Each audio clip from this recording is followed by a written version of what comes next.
பார்க்க போகிற கிளிப்பு வந்து எனக்கு ரொம்பவே ஹார்ட் டச்சிங்காக இருந்த கிளிப்பு.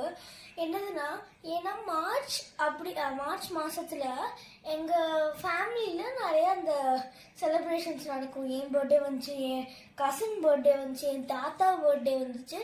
ஸோ இந்த மாதிரி நிறைய ஈவெண்ட்ஸ் நடந்துச்சு. அதனால நாங்கள் வந்து இந்த நம்ம ஊரில் இருக்கிற மாதிரி நிறைய ஃபண்டு வராத ஒரு பிளைண்ட் ஆர்ஃபனேஜ்க்கு நாங்கள் வந்து டொனேட் பண்ணியிருந்தோம். அன்றைக்கி நாங்கள் அங்கே போகும்போது இவர் பேர் செந்திலனா, இவங்க வந்து நீங்கள் சூப்பர் சிங்கர் ஜூனியர் சீசன் 2ல் பார்த்துருப்பீங்கன்னு நினைக்கிறேன். இவர் ரொம்ப நல்லா பாடியிருந்தார். ஸோ இது எல்லாத்தையும் எடுத்து நடத்துறது தாமஸ் அப்படின்றவர் தான். அவரும் வந்து ஒரு பிளைண்டாக தான் இருந்தார். ஆனால் வந்து எனக்கு அந்த இடத்துல ரொம்ப ஹார்ட் டச்சிங்காக இருந்துச்சு. அங்கே வந்து பெரியவங்க இருந்தாங்க, இன்னும்